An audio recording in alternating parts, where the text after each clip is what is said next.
Assalamualaikum warahmatullahi wabarakatuh. Bismillahirrohmanirrohim. Dukung kami, jangan lupa klik like dan subscribe.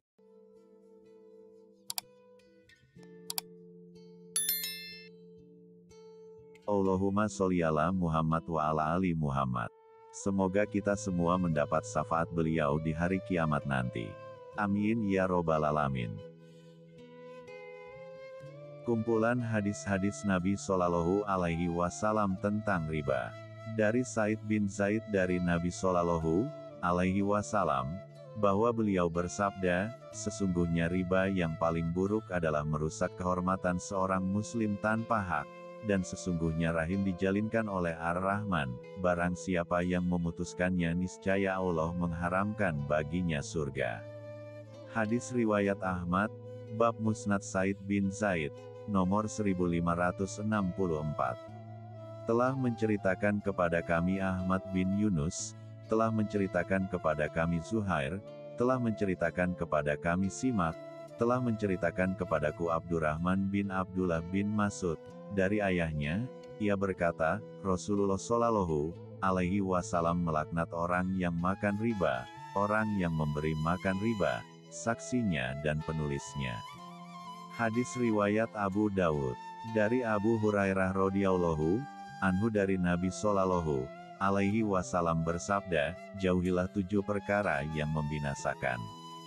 Para sahabat bertanya, wahai Rasulullah, apakah itu? Beliau bersabda, syirik kepada Allah, sihir, membunuh jiwa yang diharamkan oleh Allah kecuali dengan hak, memakan riba, makan harta anak yatim, kabur dari medan peperangan dan menuduh seorang wanita mukmin yang suci berbuat zina. Hadis riwayat Bukhari, bab Ramyul Muhsanat, nomor 6351. Riba itu ada 73 pintu dosa. Yang paling ringan adalah semisal dosa seseorang yang menzinai ibu kandungnya sendiri. Sedangkan riba yang paling besar adalah apabila seseorang melanggar kehormatan saudaranya. Hadis riwayat Al-Hakim dan Al-Baihaqi. Apabila telah marak perzinaan dan praktek ribawi di suatu negeri, maka sungguh penduduk negeri tersebut telah menghalalkan diri mereka untuk diazab oleh Allah. Hadis riwayat Al-Hakim. Diriwayatkan oleh Aun bin Abi Juhaifah, ayahku membeli seorang budak yang pekerjaannya membekam, mengeluarkan darah kotor dari tubuh. Ayahku kemudian memusnahkan peralatan bekam si budak tersebut. Aku bertanya kepada ayah mengapa beliau melakukannya. Ayahku menjawab, bahwa Rasulullah Shallallahu Alaihi Wasallam melarang untuk menerima uang dari transaksi darah, anjing, dan kasab budak perempuan. Beliau juga melaknat pekerjaan pembuat tato dan yang minta ditato, menerima dan memberi riba serta beliau melaknat para pembuat gambar. Sahih Al-Bukhari nomor 2084. Diriwayatkan oleh Abdurrahman bin Abu Bakar bahwa ayahnya berkata, Rasulullah Shallallahu Alaihi Wasallam melarang penjualan emas dengan emas dan perak dengan perak kecuali sama beratnya, dan membolehkan kita menjual emas dengan perak dan begitu juga sebaliknya sesuai dengan keinginan kita. Sahih Al-Bukhari nomor 2034. Ibnu Umar radhiyallahu anhu berkata, Rasulullah Shallallahu Alaihi Wasallam melarang jual beli muzabanah, yaitu seseorang yang menjual buah kebunnya, jika kurma basah dijual dengan kurma kering bertakar, anggur basah dijual dengan anggur kering bertakar, dan tanaman kering dijual dengan makanan kering bertakar. Beliau melarang itu semua. Muttafaq alaihi. Dari Ibnu Mas'ud dari Nabi Shallallahu Alaihi Wasallam, beliau bersabda, tidaklah seseorang yang memperbanyak riba, melainkan akhir perkaranya akan merugi. Hadis riwayat Ibnu Majah. Dari Samrah bin Judub radhiyallahu anhu berkata, Nabi Shallallahu Alaihi Wasallam bersabda, pada suatu malam aku bermimpi 2 orang menemuiku lalu keduanya membawa aku keluar menuju tanah suci. Kemudian kami berangkat hingga tiba di suatu sungai yang airnya dari darah. Di sana ada seorang yang berdiri di tengah sungai dan 1 orang lagi berada di tepinya memegang batu. Maka laki-laki yang berada di tengah sungai menghampirinya dan setiap kali dia hendak keluar dari sungai maka laki-laki yang memegang batu melemparnya dengan batu ke arah mulutnya hingga dia kembali ke tempatnya semula di tengah sungai dan terjadilah seterusnya yang setiap dia hendak keluar dari sungai, akan dilempar dengan batu sehingga kembali ke tempatnya semula. Aku bertanya, apa maksudnya ini? Maka orang yang aku lihat dalam mimpiku itu berkata, orang yang kamu lihat dalam sungai adalah pemakan riba. Hadis riwayat Bukhari. Dari Ibnu Abbas dari Rasulullah Shallallahu Alaihi Wasallam bersabda, demi jiwa yang Muhammad berada di tangannya, sungguh beberapa orang dari umatku bermalam dengan bersukaria, menyalahgunakan nikmat dan bermain-main. Di pagi harinya mereka menjadi kera dan babi karena mereka menghalalkan yang haram, nyanyian, minum khamr, makan riba dan mengenakan sutera. Hadis riwayat Ahmad. Dari Abdullah dari Nabi Shallallahu Alaihi Wasallam, beliau bersabda, riba itu memiliki 73 pintu. Hadis riwayat Ibnu Majah. Saat Ibnu Abu Waqqas radhiyallahu anhu berkata, aku mendengar Rasulullah Shallallahu Alaihi Wasallam ditanya tentang hukumnya membeli kurma basah dengan kurma kering. Beliau bersabda, apakah kurma basah itu berkurang jika mengering? Ia menjawab, iya. Lalu beliau melarang hal itu. Hadis sahih menurut Ibnu Al-Madini, Tirmidzi, Ibnu Hibban, dan Hakim.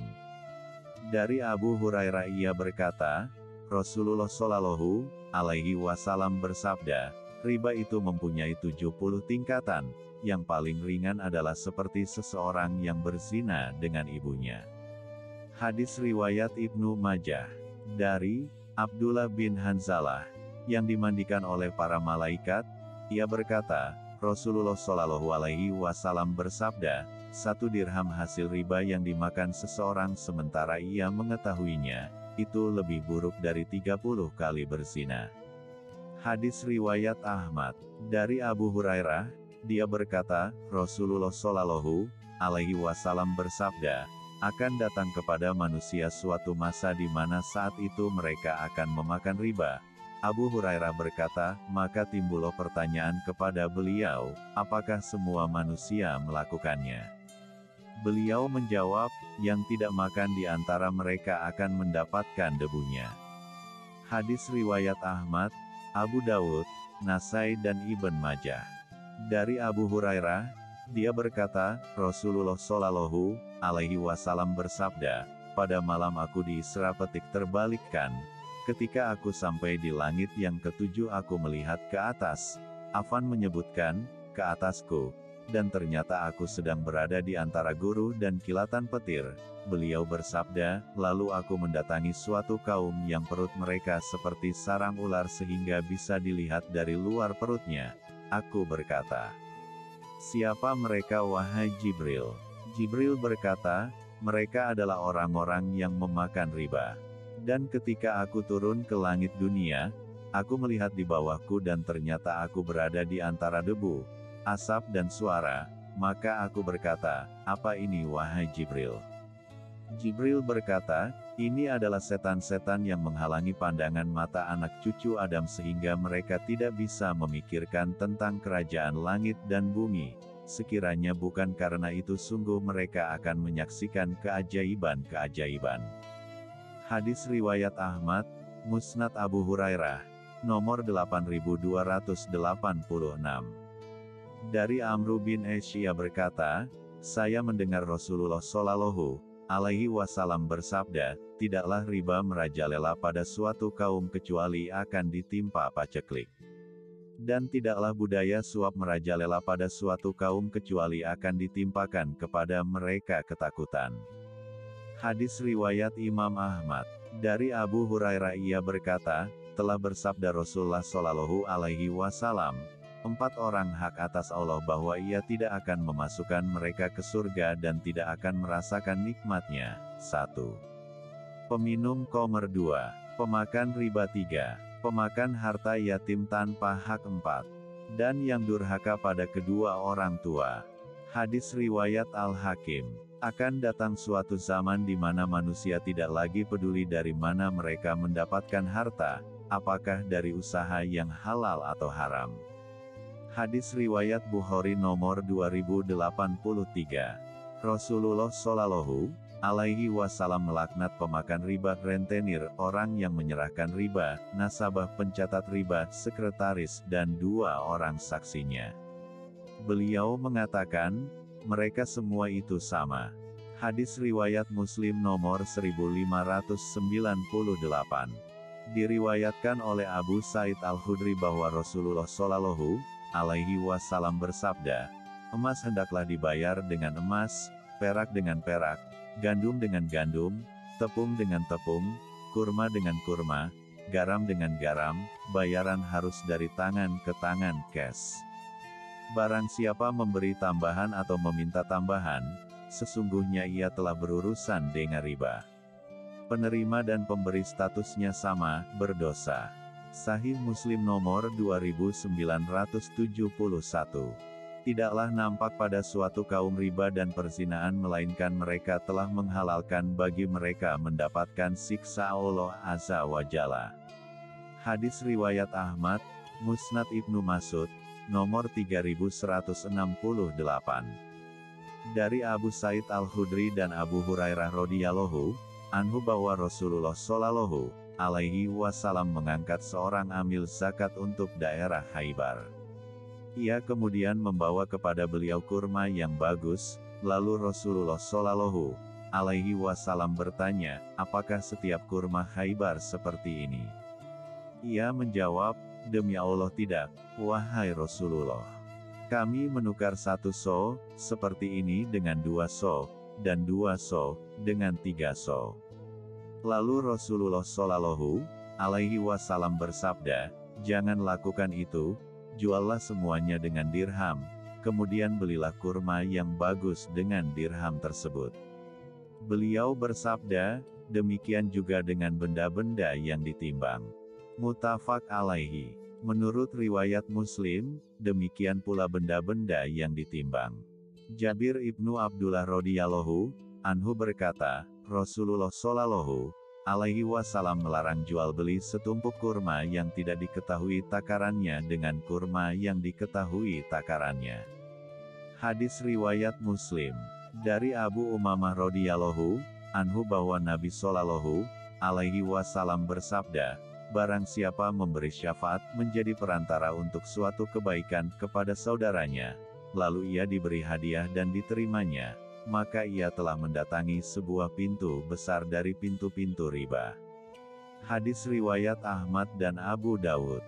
Dari Abdullah ibnu Amr ibnu al-As radhiyallahu anhu bahwa Rasulullah Shallallahu alaihi wasallam melaknat orang yang memberi dan menerima suap. Hadis riwayat Abu Dawud dan Tirmidzi. Hadits sahih menurut Tirmidzi. Dari Auf bin Malik, Rasulullah Shallallahu alaihi wasallam bersabda, hati-hatilah dengan dosa-dosa yang tidak akan diampuni. Gulul korupsi. Barang siapa yang mengambil harta melalui jalan khianat, maka harta tersebut akan didatangkan pada hari kiamat nanti. Demikian pula pemakan harta riba. Barang siapa yang memakan harta riba, maka dia akan dibangkitkan pada hari kiamat nanti dalam keadaan gila dan berjalan sempoyongan. Hadis riwayat Tabrani. Ingatlah, segala perkara jahiliyah itu terletak di bawah kedua telapak kakiku. Semua kasus pembunuhan di masa jahiliyah itu sudah dihapuskan. Kasus pembunuhan yang pertama kali kuhapus adalah pembunuhan terhadap Ibnu Rabi'ah bin Al-Harits. Dulu, dia disusui oleh salah seorang dari Bani Sa'ad, lalu dibunuh oleh Husail. Riba jahiliyah juga telah dihapus. Riba yang pertama kali kuhapus adalah riba yang dilakukan oleh Abbas bin Abdil Muthalib. Sungguh, semuanya telah dihapus. Hadis riwayat Muslim, dari Jabir bin Abdillah. Dari Samurah bin Jundab, Nabi Shallallahu alaihi wasallam bersabda, semalam aku bermimpi, bahwa ada 2 orang yang datang, lalu keduanya mengajakku pergi ke sebuah tanah yang suci. Kami berangkat, sehingga kami sampai di sebuah sungai berisi darah. Di tepi sungai tersebut terdapat seseorang yang berdiri. Di hadapannya terdapat batu. Di tengah sungai, ada seseorang yang sedang berenang. Orang yang berada di tepi sungai memandangi orang yang berenang di sungai. Jika orang yang berenang tersebut ingin keluar, maka orang yang berada di tepi sungai melemparkan batu ke arah mulutnya. Akhirnya, orang tersebut kembali ke posisinya semula. Setiap kali orang tersebut ingin keluar dari sungai, maka orang yang di tepi sungai melemparkan batu ke arah mulutnya sehingga dia kembali ke posisinya semula di tengah sungai. Kukatakan, siapakah orang tersebut? Salah satu malaikat menjawab, yang kau lihat berada di tengah sungai adalah pemakan riba. Hadis riwayat Bukhari. Menjelang kedatangan hari kiamat tampak menyebar riba, perzinahan dan minuman khamr. Hadis riwayat At-Tabrani. Jauhilah oleh kalian semua dosa-dosa yang tidak diampuni. Dan beliau menyebutkan salah satunya adalah memakan riba. Hadis riwayat At-Tabrani.